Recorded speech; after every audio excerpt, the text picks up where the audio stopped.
ruột tủ tên bị tì ra nè anh ấy chú soi mồi ôm nó tủ rin phèn nó thiêng nó ba phun tê tị anh ấy thấy nan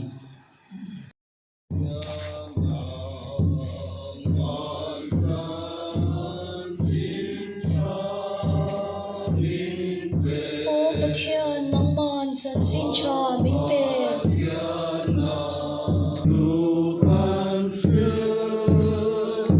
lom thu kan shil che azara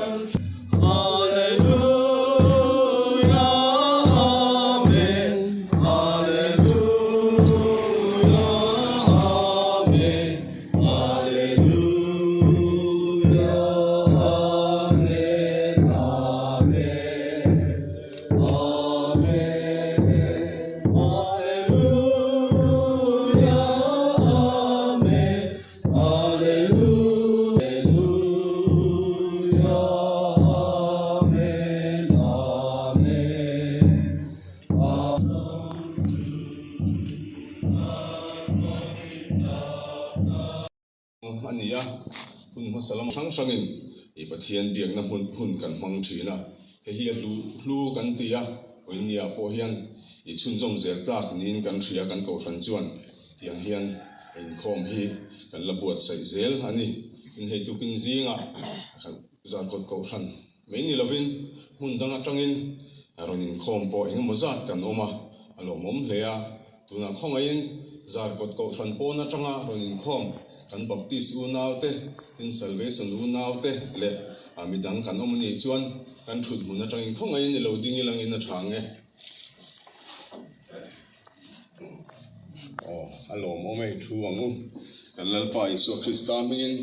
za ko khanin chibai kan liana kan ko khan chairman ania angai thak ta kang khan kan pastor eflan ming thang hne atangin thucha kan ngai thanga tin ko khan zai pol kan be se don bok ani e kan in kho mizo christian tetan poimo hle maya toite in na poimo na han tar langilang tu kin zinga hian kan thiat sa ma ni selangin tar lang non ve le la thain ka ria i kan soi zoi anga i sa pu pa le khubuang ata hi ni som pakhat january sang khajaria som ko palia lo thlenga he muna hen an in kula chuan school ma saber hi ni khat april sang khajaria som ko palia he tlanga hian din ania ta chuanin no pangte thilan zirtira pathian thute an thil thina tiang chuanin bululan ron tran ania tin chanchin tha lukaziak an letlinga chu ni som ni pakhat august sang khajaria som ko panga ania tin mizo tonga in khom ma saber hi ni october sang khajaria som ko panga hetilai huna nei ania tin mizo christian ma sabera in pe hi ni som thum march sang khajaria som ko paru ania tin biak in ma saber din na ania hetilai tlang hi ni ru october sang khajaria som ko paru ka khan biak in he tlanga hian din ani ti chuan ani som september sang khajaria som ko pasaria zo sa phluya alo thleng ve le atiang chuan he mun hi mizorama ko khan alo din tran na hun te po ti langin biak in din hama saberania tiang chuan in he mun hi poimo ema chuwang chan ke ni chuan a poimo na hi iti engeni kan thei hil lova kan thriat reng nan po thain kan thria hetilai huna voini anga kumtina in khom hi ya kan han buat sai ve thina ni ti kha tukin zinga local khom te le rin khom te kan in thriat tir vele ani e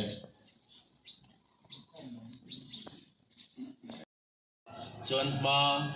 asona man laya lau thin tam tak te kan hlau ta lo ani tin pathum na chuan ring tu te chu thim ata eng mak taka a roi chuak ti ani a ikan chevel nam rang te ngai to in chanchin thra wangin mizo te chuan kong rang in ma kan so na kan lo chang kang ve ta le ni he hi chanchin thra zar kan zo na zel chanchin thra wang ani bible chang tar lan te lo chiar ilangin thu fing te bung khat chang sari na thu fing te bung khat chang sari na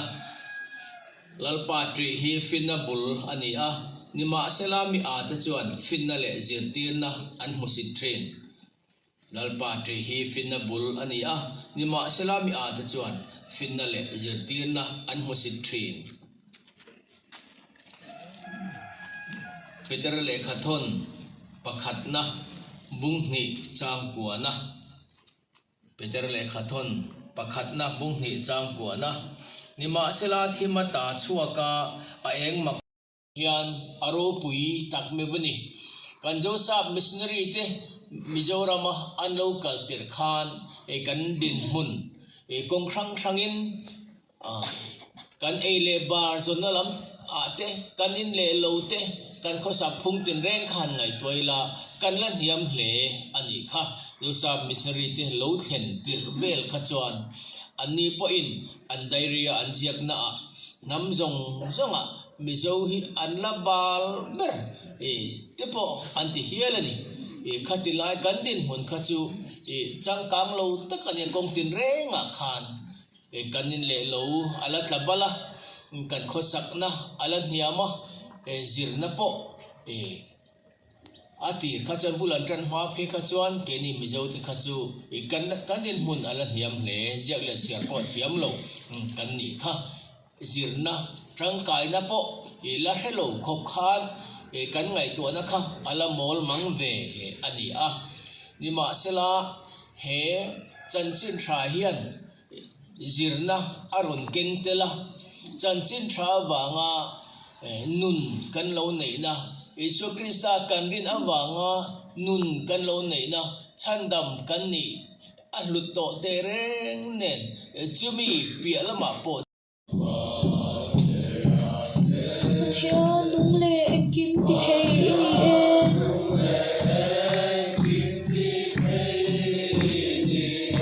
e chia te boy reng vai te mi swal ti chia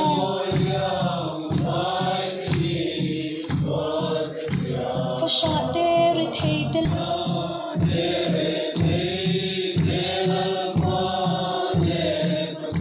chung choi chang tu ka thian hi wangi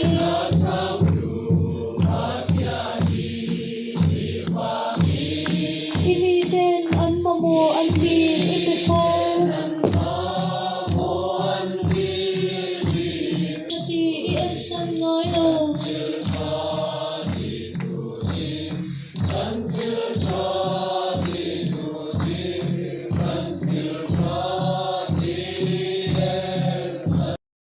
lalpa van ram thla kan som thei tu nun na kan cham thi kan valo me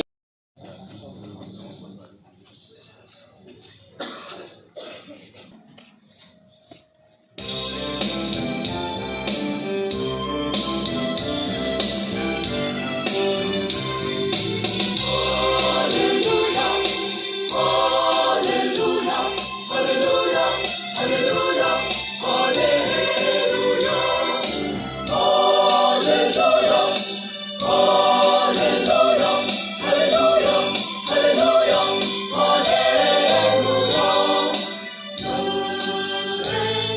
kênh Ghiền Mì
Gõ để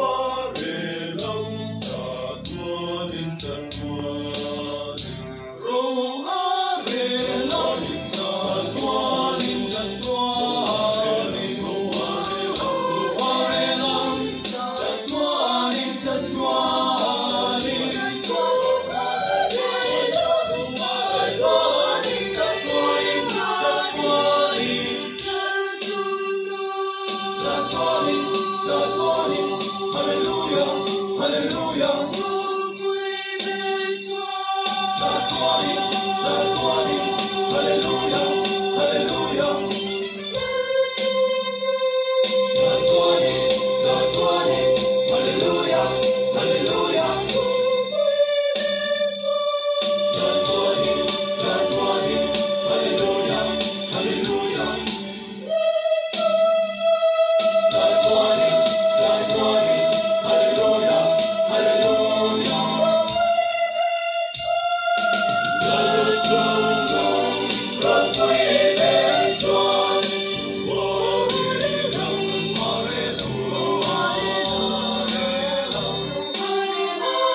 Mahal loh, itu